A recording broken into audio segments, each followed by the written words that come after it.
오늘은 위의 것을 찾으라라는 제목으로 말씀을 나누도록 하겠습니다. 오늘은 여러분이 아시다시피 부활절입니다. 부활절. 이날 한국교회뿐만 아니라 온 열방의 교회는 부활의 소망을 갖고 살라라고 말하고 있습니다. 부활의 기대를 가지고 여러분도 사십시오라고 강단에서 외치고 선포하는 날입니다. 그런데 참으로 놀라운 것은 많은 사람들이 이 부활의 소망을 갖고 살지를 못한다는 것입니다. 왜냐하면 이 부활의 소망이라는 것이 매우 막연하고 추상적이며 눈에 보이지 않는 관념적인 것처럼 느껴지기 때문에 그렇습니다. 도대체 부활이라고 하는 것이 무엇이냐, 부활의 소망을 갖는다는 것이 무엇이냐, 참으로 해석하기가 난해합니다. 이뿐만이 아니라 천국의 소망을 갖고 사십시오라는 말씀도 여러분 강단에서 선포될 때가 많이 있습니다. 그건 역시 막연합니다. 천국의 소망을 가지고 사십시오. 말은 알겠는데 그 의미와 공감이 되지 않는다는 것입니다. 그래서 우리는 성경을 배워야 되고 공부해야 됩니다. 제가 성경을 연구하고 특별히 요한계시록의 말씀의 마지막 부분을 연구하면서 언젠가부터 저는 천국에 대한 소망이 생기게 되었습니다. 어르신들이 있지만 이렇게 말씀해서 좀 죄송합니다만 이제는 정말 빨리 가고 싶습니다. 여러분 그런 마음 드세요? 빨리 천국에 가고 싶다. 당장 빨리 갈 것까지는 없지만 정말 가고 싶어요. 저는 천국이 막 상상이 됩니다. 여러분들도 한번 같이 상상해 보실래요? 천국에 딱 이제 내가 가게 되면 그 빛나는 하나님, 해같이 빛나는 하나님을 내가 볼 수 있을 거예요. 그리고 요한계시록이 말하고 있는 백마탄 예수님의 모습을 맞이하게 될 것입니다. 그리고 하나님과 예수님뿐만이 아니라 우리의 믿음의 선배들이 여기저기 옹기종기 모여있는 모습을 지나가면서 우리는 보게 될 것입니다. 그분들이 얼마나 믿음을 지키고 이곳까지 왔는지를 우리는 간접적으로 확인하게 될 것입니다. 그리고 주님께서 마련하신 새 예루살렘에 입성할 때에는 그 새 예루살렘이라고 하는 것은 참으로 거룩하고 성경에 보니까 각종 보석으로 치장이 되어 있는 성 예루살렘입니다. 빗속 위에 6층을 올라오는 것과는 차원이 다를 것입니다. 빛나는 거룩한, 여러분이 상상할 수 있는 그 모든 보석으로 치장된 새 예루살렘의 입구를 들어가면 찬란하게 펼쳐있는 수많은 기구들과 강들과 바다와 풀들과 이 모든 것들이 보석과 정금으로 인테리어 됐다는 사실을 우리는 발견하게 될 것입니다. 그리고 그것을 지나갈 때에 우리는 느낄 것입니다. 하나님의 영광이 어떤 것인지, 하나님의 임재가 어떤 것인지, 지금 우리가 예배드리면서 느끼는 그 영광과 임재와는 비교되지 않은 강력한 하나님의 임재를 느끼게 될 것입니다. 그리고 그것을 지나 인도함 받아 가다 보면 나의 머물 집이 있을 것이라고 저는 믿습니다. 이 땅에서는 월세요 전세일지 몰라도 천국에 가면 나만의 거처가 영원히 있을 것입니다. 그리고 그곳에서 우리는 영원히 안식하며 여러분들이 그 안식과 쉼을 누리고 싶었던 그 상상 이상의 것을 우리는 누리게 될 것이고, 가끔 부름받아 예배 시간이 되어 종소리가 울리면 우리는 기쁨으로 달려가 그 하나님을 각종 언어로, 각종 찬양으로 영광을 돌리는 그런 시간들이 펼쳐질 것입니다. 이 정도 얘기하면 가고 싶지 않습니까? 저는 정말 가고 싶어요. 천국의 소망을 두고 살고 싶고 부활의 소망을 두고 살고 싶습니다. 여러분, 부활이 뭡니까? 부활에 대해서 성경은 곳곳에서 우리 가운데 말씀하고 있지만 특별히 고린도전서 15장은 부활장이라 불립니다. 부활장. 히브리서 11장은 믿음장이라 불리죠. 고린도전서 13장은 사랑장이라 불립니다. 고린도전서 15장은 부활에 관련된 부활장이라 불립니다. 그 장 내용 중에서 특별히 35절에 보면 이런 표현이 나옵니다. 누가 묻기를 죽은 자들이 어떻게 다시 살아나며 어떠한 몸으로 오더냐? 죽은 사람이 어떻게 살아나느냐? 그리고 어떤 몸이냐 도대체? 이렇게 물어본다는 거예요. 그러면 36절에 바울이 이렇게 말합니다. 어리석은 자여 하면서 씨앗에 대한 예화를 하나 듭니다. 씨앗과 열매의 형체는 다르다, 이렇게 성경은 말해요. 이게 무슨 말이죠? 씨앗. 여러분, 씨앗과 그 씨앗의 열매, 나무는 형체가 다르지요. 당연히 다르죠. 씨앗은 장래의 형체를 담고 있다, 이렇게 성경이 말해요. 씨앗은 장래의 그 나무와 열매 형체를 담고 있다는 거예요. 근데 그 씨앗 안에는 그것을 잘 볼 수가 없다는 거예요. 막연하다는 거예요. 우리가 잘 상상이 되지 않는다는 것입니다. 부활이 그렇다는 거예요. 부활의 몸이라는 것이 씨앗과 같아서 장래의 그 우리의 그 부활의 몸을 우리가 잘 알지 못한다. 그러나 이것을 담고 있다는 겁니다. 여러분, 사과씨를 아시죠? 사과씨 안에는 무엇이 있습니까? 사과나무와 사과 열매의 형체를 담고 있습니다. 겨자씨는 겨자나무의 형체를 담고 있고, 제가 좋아하는 과일 중에 참외는 참외씨는 참외 열매의 형체를 담고 있습니다.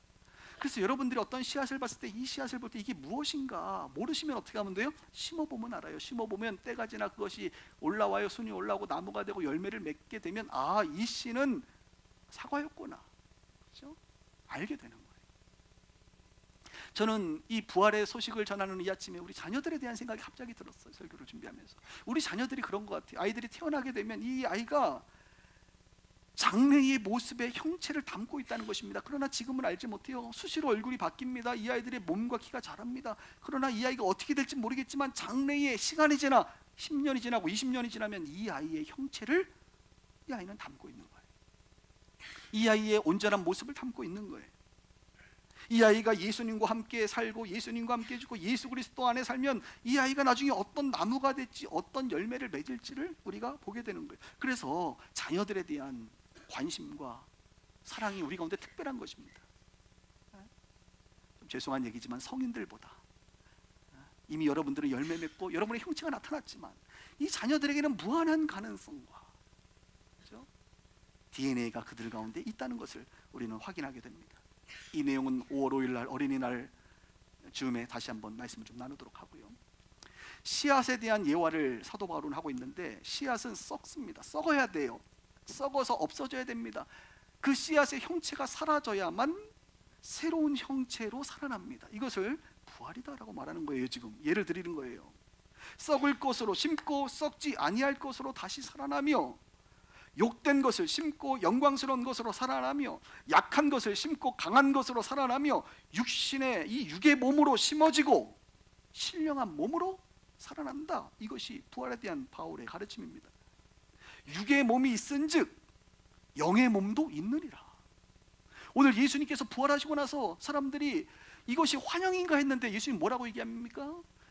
영은 살과 뼈가 없는데 나를 봐라, 살도 있고 뼈도 있다. 어떻게 살과 뼈가 있는데 그것이 육신이 아니라 영의 몸이란 말입니까? 어떻게 살과 뼈가 있는데 그 공간을 순간적으로 통과할 수 있다는 말입니까? 도대체 우리의 상식으로는, 이 시대의 과학으로는 이해할 수 없는, 육신의 몸이 있은즉 영의 몸도 있다. 이렇게 성경은 우리 가운데 가르쳐주고 있다는 거예요. 그 첫 번째 모델이 바로 예수님이십니다. 예수님은 육신의 몸으로 이 땅에 오셨습니다. 그리고 우리 인간들처럼 죽으시고 장사되셨습니다. 그리고 3일 만에 영의 몸으로 부활하셨습니다. 예수님이 부활의 첫 열매 샘플이 되셨습니다. 우리 인간들도 마찬가지입니다. 육신의 몸으로 살다가 우리는 죽습니다. 땅에 묻힙니다. 그리고 썩습니다. 그 형체가 사라져 버립니다. 그런데 그것이 끝나는 것이 아니라 그 씨앗이 썩어서 새로운 나무와 열매를 맺는 것처럼, 예수님이 죽으셨지만 사라지셨지만 그 육신은 사라졌지만 영의 몸으로 다시 살아나는 것처럼 저와 여러분들도 이 땅을 살다가 죽어 사라지고 나면 그것이 끝이 아니라 예수님이 오시는 그날 부활의 몸으로 다시 살아난다고 성경은 우리 가운데 가르쳐주고 있습니다.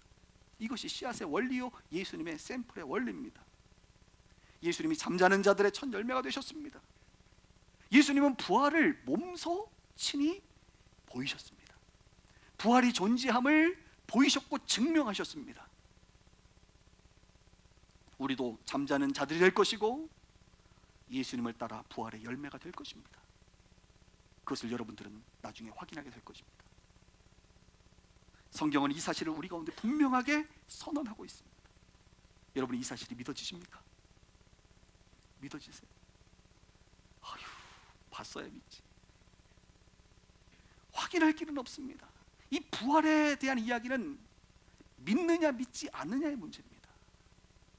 증명할 길도 없고 샘플이 지금 존재하여 확인할 길도 없습니다. 과거 예수님만이 유일한 모형이셨습니다. 모델이셨습니다. 이제 우리는 그냥 그것을 믿느냐 믿지 않느냐의 문제로 우리 가운데 남겨져 있습니다. 성경은 예수님의 부활 사건과 오늘 들으신 씨앗의 원리를 통하여 부활을 설명할 뿐입니다. 그리고 저는 이 부활에 대해서 믿어집니다. 왜요? 모르겠어요. 그냥 믿어져요. 내 안에 계신 성령께서 그것을 믿게 하셨습니다. 도와주셨습니다. 비과학적인 이 이야기가 저는 믿어지고요, 믿어지는 정도가 아니라 그냥 확실히 믿어집니다. 저도 죽을 것입니다. 저도 땅에 묻힐 것입니다. 그리고 썩고 사라져버릴 것입니다. 그러나 주님의 품에 안식하다가 재림의 날 저 또한 영의 몸으로 부활할 것을 저는 확실히 믿습니다. 여러분들은 믿으시나요? 저는 매우 궁금합니다. 예전에도 한번 얘기한 것 같은데 도대체 어떤 형체로 내가 부활할까? 나이로 따지면 몇 세 정도의 모습으로 부활할까? 너무 궁금해요. 너무 궁금하다고 지금 죽을 필요는 없죠. 어차피 주님 오셔야 부활을 하니까. 여러분 지금 죽는다 그래서 바로 부활하는 것은 아닙니다. 매우 궁금해요. 부활의 영의 몸은 도대체 어떤 모습일까? 상상을 해봤어요. 제가 80세에 만약에 죽게 된다면 부활했을 때 80세의 모습으로 부활의 몸을 입을까요? 그러면 좀 억울할 것 같아요. 만약에 죽는 시점에 그 모습이, 최종적인 그 모습이 부활의 몸이라고 한다면 저는 기도합니다. 주님 빨리 가게 하옵소서. 이 땅보다 영원히 살 때의 그 모습이 저는 더 중요하니까 말이죠. 저는 왠지 그냥 근거는 없습니다만 제 느낌상 30대로 부활할 것 같습니다. 이유는 없어요. 그냥 30대가 좀 좋아요. 지금은 이제 제가 한참 이제 상태가 많이 안 좋아져서 많이 지났는데요, 많이 상했습니다. 그러나 30대, 왜냐하면 예수님이 33살에 돌아가시고 33세에 부활하셨으니까 예수님이 부활의 모델이라고 하니까 나이까지도 좀 모델 삼고 싶은 마음이 개인적으로 들었습니다. 그래서 30대면 좋겠다 이런 생각을 해요. 어떤 분들이 이렇게 상상하더라고요. 아담을 창조했을 때의 나이가 어떻게 됐을까? 그래도 아담이 갓난아이로 창조된 것이 아니라 성인인 상태로 창조됐잖아요. 그러니까 우리가 부활할 때도 아담 정도의 모습으로 부활하지 않을까? 오늘 위로합니다. 우리 머리가 하얗신 우리 흔히 노인이라 불리시는 분들도 만약에 그것이 맞다고 한다면 아마 20대 한 중반 정도로 여러분들이 부활할지도 모르겠습니다. 그냥 추측이죠. 상상이죠. 기도하기는 죽을 때의 그 모습은 아니었으면 좋겠다 이런 생각을 합니다. 여러분 이야기를 들으면서 분명하지 않은 것을 느끼시죠? 기독교의 신앙의 묘미가 있습니다. 뭐냐? 기독교 신앙의 묘미는 완전하게 알지 못하는 데 있다는 거예요. 기독교 신앙은 희미하게 알 뿐입니다. 특별히 영원한 세계에 대해서, 영의 세계에 대해서, 하나님 나라에 대해서 우리는 분명하게 알지 못합니다. 쌩얼이 궁금하긴 하지만 쌩얼을 본 적이 없어요. 그냥 흐릿하게만 보는 거예요. 천국을 생생하게 우리가 본 적이 없어요. 그냥 흐릿하게만 성경은 말할 뿐입니다. 그러니까 더 목마르고 더 궁금하고 더 알고 싶은 게 우리 안에 있잖아요. 이것이 기독교의 몸이라는 거예요. 여러분들이 천국을 완전하게 안다고 생각해 보십시오. 아마 이 땅의 사람들은 천국보다 더 탁월한 것을 이 땅에 만들 것입니다. 그러지 않겠습니까? 여러분들이 영의 세계를 다 안다고 생각해 보십시오. 그러면 이 땅에서 영의 세계보다 더 좋은 것을 여러분들이 맛본다고 한다면 더 이상 영의 세계에 관심이 없을 것입니다. 그러나 영의 세계든 천국이든 부활의 그 영의 몸이든 우리는 정확히 알지 못하기 때문에 궁금하고 기대가 되고 그 완전한 것을 사모하게 되고 그렇게 되는 것 아니겠어요? 너무 많이 알려가지 마세요. 그냥 받아들이세요. 그리고 마음에 품으시기 바랍니다. 이것을 소망을 갖는다는 거예요. 천국의 소망, 부활의 소망을 가지고 살 수 있기를 주님의 이름으로 축복합니다. 고린도전서 15장은 이 천국에 대해서 씨앗의 비유로 말씀하고 있고, 오늘은 골로새서 3장의 말씀을 여러분들하고 좀 나누고 싶습니다. 다시 성경의 내용을 좀 보도록 하겠습니다. 1절을 볼까요? 그러므로 너희가 그리스도와 함께 다시 살리심을 받았으면 위의 것을 찾으라. 거기는 그리스도께서 하나님 우편에 앉으셨다. 여기 보니까 다시 살리심을 받았으면, 받았다는 거예요. 아니 미래에 받는 거 아닌가요? 근데 받았답니다. 지금 2절에도 위의 것을 생각하고 땅의 것을 생각하지 말라 이렇게 말합니다. 3절에 이는 너희가 죽었고 너희 생명이 그리스도와 함께 하나님 안에 감추어졌대요. 우리 생명이신 그리스도께서 나타나실 그때에 너희도 그와 함께 영광 중에 나타나리라. 아니 아까는 뭐래요? 살리심을 받았다고 말하는데 이제는 또 나타날 거래요. 머리가 좀 좋으신 분들, 그리고 조직신학에 대한 이해가 있으신 분들, 구원론에 대한 이해가 있으신 분들은 금방 눈치를 챘을 것입니다.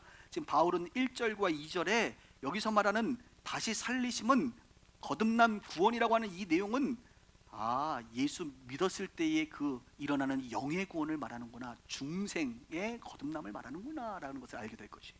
4절이 말하고 있는 영광 중에 나타나리라 하는 부분은 예수님이 나타나실 때, 재림하실 때에 우리가 다시 영광 중에 나타난다는 것은 우리의 육신뿐만 아니라 영의 몸으로 거듭나서 부활의 몸으로 우리가 주님을 만나게 될 것이구나, 영화로움에 대한 이야기를 말하는 것을 눈치챘을 거예요. 그래서 구원을 중생과 성화와 영화로 구분합니다. 바울은 지금 중생에 대한 이야기를 하면서 너희가 거듭나지 않았느냐라고 말하고, 마지막에 부활의 몸으로 나타날 것이다, 영화로움에 대해서 말하면서 오늘 성화에 대한 아주 중요한 이야기, 우리가 이 땅을 살아가는 동안 예수 믿고 부활의 몸이 되기까지 살아가는 이 성화의 과정 속에서 중요한 원리를 하나 알려주는데, 무엇입니까? 그것이 바로 위의 것을 찾으라는 거예요. 위의 것을 생각하라는 거예요.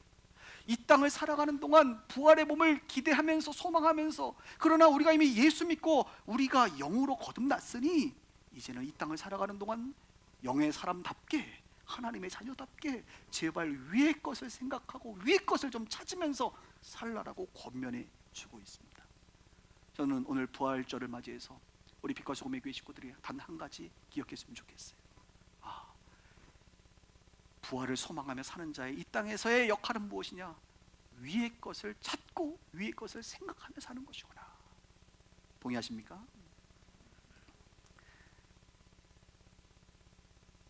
여러분, 근데 그거 아세요? 이 땅을 살아갈 때는 참 힘들어요. 그 이유는 영은 거듭났지만 우리는 여전히 육신 속에 갇혀 살기 때문에 그렇습니다. 이것이 아주 힘든 일이에요. 육신 속에 갇혀 살아요. 주님 오시는 날은 육신이 아니라 그냥 부활의 몸으로 가는데, 지금은 육신 속에 갇혀서 내가 살아가고 있기 때문에 충돌이 자꾸 일어나는 거예요. 예수 믿고 우리의 영은 거듭났지만 거듭난 영으로 말미암아 영과 혼과 육이 주 안에서 거룩해지고 아름다워지고 이렇게 돼야 되는데, 여전히 육신 속에 갇혀 살고, 이 육신이 어떤 육신이에요? 제가 금요일에도 몇 번 얘기했지만 죄의 육신 아닙니까? 죄로 물들어버린 육신 아닙니까? 죄에 익숙한, 죄에 쉽게 반응하는 육신 아니에요? 이 육신의 옷, 다른 말로 육신의 장막 속에 갇혀 산다 이거예요, 우리는. 그래서 육신의 장막이 무너져 버려야 돼. 이것을 죽음이라고 말합니다. 무너지면 그 다음에는 영으로 주님을 만나고 부활의 몸으로 만나겠지만, 지금은 육신 속에 갇혀 살기 때문에 육신의 영향을 받아야 안 받아요? 받는 정도가 아니라 너무 많이 받잖아요, 우리가. 옛습관, 오늘 대표기도 하신 분이 오늘 설교와 매우 연관된 이야기를 했죠. 옛습관, 옛 자아를 죽이면서 우리가 살아야 되는데, 이 육신이요, 내 옛습관과 내 자아를 끊임없이 생각나게 하고 그것으로 내 발과 시선과 언어와 내 몸이 움직이게 한다 이것입니다. 새로운 피조물이 됐지요. 우리의 영은 새로운 피조물이 되었습니다. 우리의 혼도 육도 새로운 피조물로 계속 바뀌어 나가야 되지만 여전히 이 육신의 모습 속에 우리는 갈등하며 살아갑니다. 그 대표적인 사람이 바울이에요. 바울. 저는 바울을 매우 좋아합니다. 그는 매우 솔직합니다. 때로는 직선적입니다. 바울은 자기 자신을 향해서 뭐라고 얘기했죠? 오호라, 나는 곤고한 사람이로다. 이 사망의 몸에서 누가 나를 좀 끄집어내줘라. 그토록 위대한 사도 바울도 자신의 육신의 몸에서 괴로워하는, 육신으로 말미암아 죄 가운데 머물고 있는 자신의 모습을 보면서 힘들어하는 모습을 보여줘요. 내가 사도 바울 정도 되면 그런 내용은 다 뺄 것 같은데, 맞죠? 설교할 때 저의 연약함 같은 거는 다 없애버리고 그냥 거룩한 모습만 보여주고 싶은데, 바울은 그렇지 않아요. 오호라, 나는 곤고한 사람이다. 이 사망의 몸에서 누가 나를 좀 건져내려. 그 말만 하면 사람들이 얼마나 오해를 하겠어요. 와, 우리 바울 선생 도대체 무슨 죄를 져가지고 지금 저렇게 고통을 받고 있지? 라고 생각할 거 아니겠습니까? 그러나 그는 솔직한 고백을 하고 있는 거예요. 이 몸에서 좀 나를 누가 좀 건져줘라. 그러면서 뭐라고 얘기합니까? 생각으로는 하나님의 법을 내가 따르고 싶지만 내 육신은 죄의 법을 따르고 있다. 이것이 우리의 고민인 거예요. 내일부터 우리가 한 주를 살아가는데 생각으로는 하나님의 말씀대로, 하나님의 법대로, 하나님의 뜻대로 살고 싶은데, 위의 것을 생각하며 살고 싶은데 내 몸은 어디예요? 아래 것을, 땅의 것을, 죄의 법을 따르고 있는 내 자신을 보면서 너는 참으로 덜된 크리스찬이구나, 너는 참으로 가식적인 크리스찬이구나, 너는 참으로 이중적인 크리스찬이구나 라고 스스로 정죄하고 있는 자신의 모습을 바울이 얘기하고 우리도 그렇게 고민한다 이것이에요. 그런데 바울이 그렇게 선언하면서도 동시에 또 깨닫는 게 있어요. 바로 복음이에요. 십자가예요. 예수님을 바라본 거예요. 예수님을 바라보니까 찬송하리로다. 예수님의 십자가로 하여금 나에게 이 성령의 법이, 그죠? 하나님의 성령의 법이 죄와 사망의 법에서 나를 구원했구나, 이것을 깨닫는데, 왜 주님을 바라보니까 그런 생각이 드느냐면, 하나님은 우리 인간의 육신을 보지 않고 무엇을 봅니까? 마음을 봐요. 마음을. 하나님은 사람을 외모로 보지 아니하시고 우리의 중심을 보시기 때문에 그래요. 아까 바울이 뭐라 그랬어요? 마음으로는 누구의 법을? 하나님의 법을 따르고 싶었거든. 내 육신이 연약하지만 마음으로는 하나님의 법을 따르고 싶은 그 마음을 누가 아세요? 하나님이 아십니다. 하나님은 우리의 육신이 아니라 우리의 마음의 중심을 보시기 때문에, 마음의 중심을 보시는 하나님을 생각해 보니, 그 예수님의 십자가의 의미를 생각해 보니, 더 이상 나는 스스로 정죄하지 않고도 살아도 되겠구나라고 하는 것을 그는 깨닫게 된 것입니다. 저는 우리 빛과 소금의 교회 식구들이 끊임없이 거룩함을 위하여 몸부림치기를 원합니다. 여러분들의 의지를 들여 죄의 자리가 아니라 의로운 자리로 하나님의 법을 따라 살기를 원합니다. 그러나 그게 쉬운 일은 아닐 거예요. 종종 여러분들이 육신에 끌려서 미혹되어 육신의 습관대로, 옛 자아대로 죄의 자리에 있는 여러분의 모습을 발견하게 될 것입니다. 그때 여러분 생각하셔야 돼요. 내 마음의 법은 무엇을, 나의 마음은 무엇을 원하고 있는가? 내가 죄의 자리에 있긴 하지만 내 마음이 여전히 죄를 사모하고 죄를 좋아하고 있는가? 아니면 내 마음은 여전히 죄 때문에 괴로워하며 하나님의 법, 그것을 사모하고 있는가? 하나님 우리의 마음의 중심을 보시기 때문에 그렇습니다. 오늘 성경은 우리 가운데 부활의 몸을 원하는 자들에게 이 땅을 살아가는 동안 위의 것을 찾으라 생각하라, 땅의 것을 생각하지 말라라고 말합니다. 여러분, 위의 것이 뭐죠? 그리고 땅의 것은 뭡니까 도대체? 우리는 쉽게 압니다. 위의 것은 하늘의 것이죠. 하나님 나라에 속한 것이죠. 하나님 나라의 일들이 위의 것이죠. 땅의 것은 세상의 것이죠. 세속적인 가치관의 것이죠. 인간 중심으로 살라라고 하는 그 인간 중심의 가치관과 여러분들이 하는 그 모든 일들이 바로 땅의 것입니다. 어떻게 하면 우리는 위의 것을 생각할 수 있을까? 어떻게 하면 우리는 위의 것을 추구할 수 있을까? 이것이 우리의 고민인 거예요. 정답이 있습니다. 오늘 여러분들이 결단한다 할지라도 근본적으로 땅의 것보다 위의 것을 더 사랑하셔야 돼요. 여러분들이 한 번은 결단하고 우리가 땅의 것을 쳐다보지 않을 수 있단 말이에요.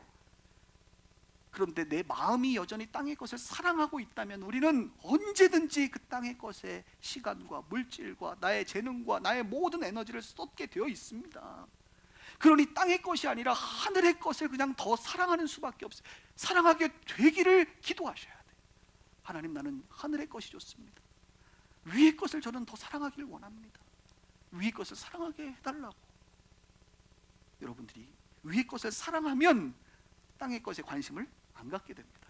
위의 것에 관심을 갖게 됩니다. 골로새서는요, 우리가 그 다음에 읽지는 않았지만 그 다음에 위의 것과 땅의 것을 예시를 들어줍니다. 위의 것은 뭐냐? 이런 거예요. 긍휼, 자비, 겸손, 온유, 오래 참음, 용납, 용서, 사랑. 딱 단어만 들어도 위의 것인 줄 알겠죠? 땅의 것은 뭐예요? 음행, 부정, 정욕, 탐심. 이게 땅의 것이에요. 여러분 요즘 어떤 거 사랑하세요? 긍휼 여러분 안에 있어요? 자비, 겸손, 온유, 오래 참음, 용납, 용서, 사랑이 있으세요? 그거 좋아하세요 여러분? 아니면 음행 좋아하세요? 음행 너무 좋아하죠 목사님. 아래 것이에요. 사랑하고 있는 거예요. 부정한 거, 정욕, 탐심, 어떤 것을 여러분 사랑하고 있습니까? 그래서 위의 것을 우리가 더 발견하고 사랑하기 위하여 계속 고민해야 됩니다. 위의 것이라고 하면 다시 말하면 하나님의 나라의 가치를 발견하고 사랑할 때 가능한 거예요. 한 예로 이런 겁니다. 우리가 어떤 사람을 대할 때, 여러분들도 뭐 많은 사람들을 만날 텐데, 여러분들이 힘들게 하는 사람이 있어요. 어디든, 가정이든 직장이든 뭐 교회든. 그러면 사람을 대할 때 여러분은 어떤 생각을 하셔야 돼요? 위의 것을 생각하라고 하니까 위의 것이 뭐예요? 그 사람이 나를 힘들게 한들 내가 그 사람을 미워하고 그 사람에게 짜증을 내고 그 사람을 무시할 수 있지요. 그런데 이것은 땅의 것이라는 것을 여러분들이 금방 압니다. 위의 것을 찾으라 생각하라는 건 뭐겠어요? 그 사람을 향하여 불쌍히 여기고 긍휼히 여기고 좀 오래 참고 용납할 수 있으면 용납해 주시고 자비를 베풀 수 있으면 자비를 좀 베풀어 주시고 혹 사랑할 수 있으면 사랑하기 위하여 한번 몸부림을 쳐보는 것이 위의 것을 생각하는 거예요. 위의 것을. 부활절을 맞이해서 여러분 누군가 지금 이야기를 들을 때 떠오르는 사람이 있다고 한다. 그 사람을 대할 때 위의 것을 생각하시길 주님의 이름으로 축원합니다. 우리가 어떤 일을 하지요, 어떤 사역을 하지요. 그때 어떤 생각을 해야 됩니까? 나의 명예를 위하여, 나의 영광을 위해 산다. 이게 위의 거겠어요? 땅의 것이겠어요? 땅의 것이죠. 그러나 어떤 일을 할 때 하나님이 기뻐하시는 일을 하기 위하여 내가 몸부림친다. 이 일을 통하여 하나님이 영광 받으실 거야 라고 하는 그 가능성과 생각을 가지고 내가 일한다. 이게 얼마나 아름다운 위의 것이겠어요? 저도 목회자지만 사실 목회자들이요 위의 것을 바라지 않고 땅의 것을 바라고 일할 수 있습니다. 똑같은 목회를 해도 자기의 명예와 영광을 위해 살 수 있는 일이죠. 그것이 땅의 것이란 말이에요. 그러나 자기의 명예와 영광이 아니라 하나님께 영광이 되고 하나님이 기뻐하실 만한 일을 위해서 충성한다고 한다면 그것은 위의 것을 생각하는 것이 아니겠습니까? 목회자뿐만이겠습니까? 우리 성도들의 삶도 마찬가지 아니겠어요? 여러분들이 위의 것을 생각하고 위의 것을 자꾸 찾아보시고 그 위의 것을 위하여 수고할 때 오늘 성경은 바로 위의 것을 생각하는 사람이다, 하나님의 자녀다운 사람이다라고 말하고 있는 것입니다. 제가 목회자가 된 것은 저는 참 기쁘게 생각해요. 왜냐하면 교회와 하나님의 나라를 더 많이 생각하고 찾을 수 있기 때문에 그렇습니다. 정말로 영혼이 구원되는 그 기쁨 너무나도 큰 것 같아요. 1년에 뭐 많진 않아도 우리 교회도 몇 명씩 세례를 받고, 교회를 등록할 때 예수님에 대해서 당신은 어떤 생각을 가지고 있습니까?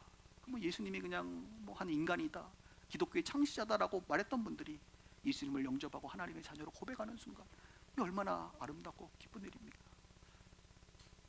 저는 이것을 찾았죠. 위의 것의 기쁨을 내가 찾았고 발견했고 누렸지요. 성도들이 변화되잖아요. 변화되는 사람을 많이 봅니다. 성장하잖아요. 물론 넘어질 때도 있지만 또 일어나잖아요. 그리고 일꾼이 되잖아요. 진정한 예배자가 되잖아요. 오늘 성가대를 볼 때 여러분 어떤 생각이 드나요? 우리의 성가대는 매번 사람들이 바뀌는구나 이런 생각을 하면서 또 한편으로 이분이 이렇게 성가대를 써서 하나님께 영광을 돌리니 내 마음이 너무 기쁜 거예요. 여러분 축복합니다. 6개월 후에 성가대가 또 연습이 들어갑니다. 성탄절을 위해서 또 어떤 사람이 설까? 어떤 사람이 수고하여 연습하여 주님께 영광을 돌리는 그 예배의 찬양대원으로 설까? 볼 때 내 마음이 너무 기쁘잖아요. 더운 것 같은데 에어컨 좀 틀어주세요.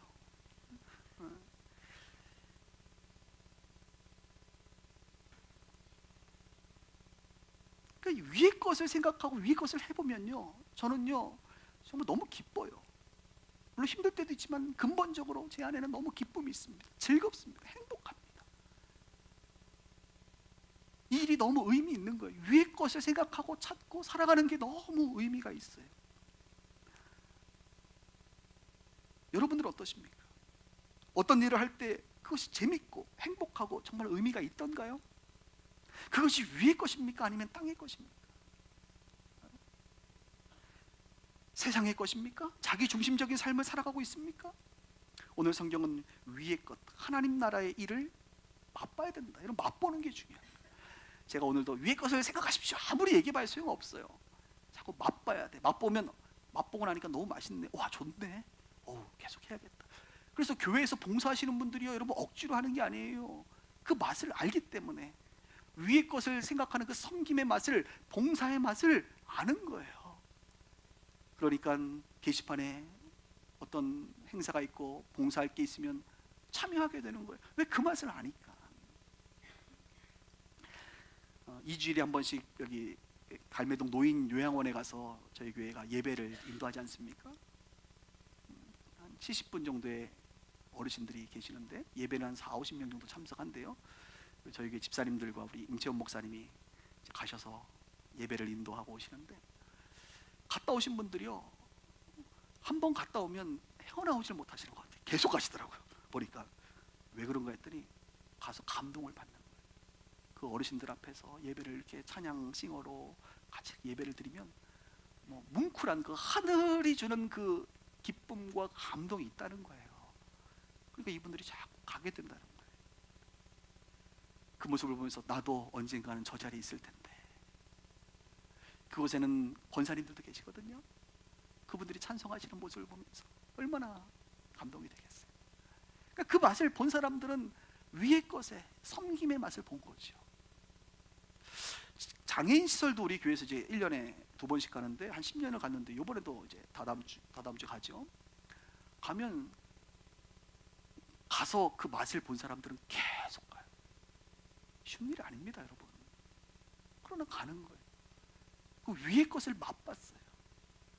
저는 여러분들이 교회 생활하면서, 특히 빛과 소금의 교회에서 신앙생활하면서 이것을 맛보기를 주님 여러분을 축복합니다. 맛봐야 돼. 하나님을 찬양하는 성가대 해보니까 너무 은혜롭죠. 성가대원들은요, 이렇게 부활주일날 찬양하면 벌써 은혜 받을 준비를 혼자 하고 있어 다. 그래서 앞에서 제가 찬양 인도할 때 유일하게 손 들고 찬양하는 그룹은 저 그룹이요. 흰 옷 입은 천사들 같이, 그죠? 이게 벌써 태도가 다르고 본인들이 성가대를 하니까 내가 이런 큰 은혜가 있다. 아마 오늘 찬양하면서 아마 저도 뭐 감동이 있는데 본인들 찬양하면서 울지는 못해도 아마 울컥하신 분들이 있을 거야. 감동이 있거든.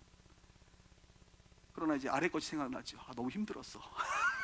이 힘듦과 기쁨 사이에서 이 갈등이 끊임없이 있다가 결국 이긴 자는 다음에 또 참석하게 될 것입니다.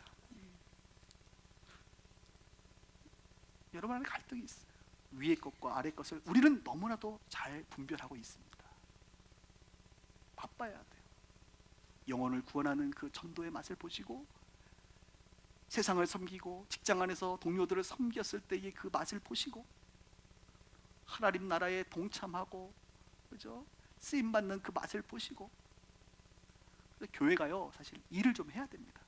성도들이 그 맛을 볼 수 있는 기회를 좀 제공해야 돼요. 기대하세요, 여러분. 많이 제공해 드릴게요. 그 맛을 봐야 돼요.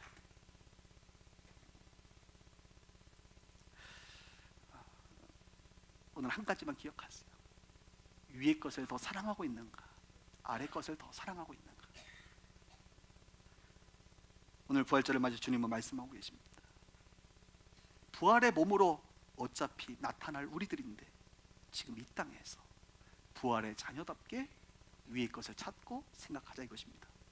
오늘 하루만큼이라도 땅의 것을 버리고 위의 것을 찾는 여러분 되시길 바랍니다. 그리고 결단하세요. 주님, 그 맛을 잘 알지는 못하지만 땅의 것은 죄악인 것을 알기에 오늘 결단하고 버립니다. 위의 것을 사모합니다. 어떤 분들은 이렇게 얘기합니다. 목사님, 어차피 뭐 천국 가고 어차피 부활의 몸이 될 텐데 그냥 조금 뭐 육신으로 살다 가면 안 될까요? 안 돼요. 안 돼요. 왜요? 하나님은 여러분들을 향한 놀라운 계획을 가지고 있거든요. 예수 믿고 바로 죽어서 천국 가는 게 제일 좋은 거예요. 그러나 우리가 살아있는 이유는 살아있는 동안 죄 가운데 있는 것이 아니라 거룩한 하나님의 백성이 되어 하나님의 거룩한 성품과 능력이, 성령의 능력이 여러분들을 통하여 나타나 하나님께 영광이 되고 많은 사람들을 구원하고 이 기쁨과 복을 누리라고 여러분들을 초청하고 있는 것입니다. 예수 믿고 죽을 때까지 그냥 좀 대충 살면 안 돼요. 내가 뭐라 그러겠어요. 그러나 안타까워요. 이 삶이, 거룩한 삶이 얼마나 귀하고 행복하고 즐겁고 멋진지 여러분 모두가 그것을 누리기를 원하는 거예요. 그래서 위의 것을 찾고 바라보고 기도하고 사랑할 수 있기를 주님의 이름으로 축원합니다. 기도하십시다.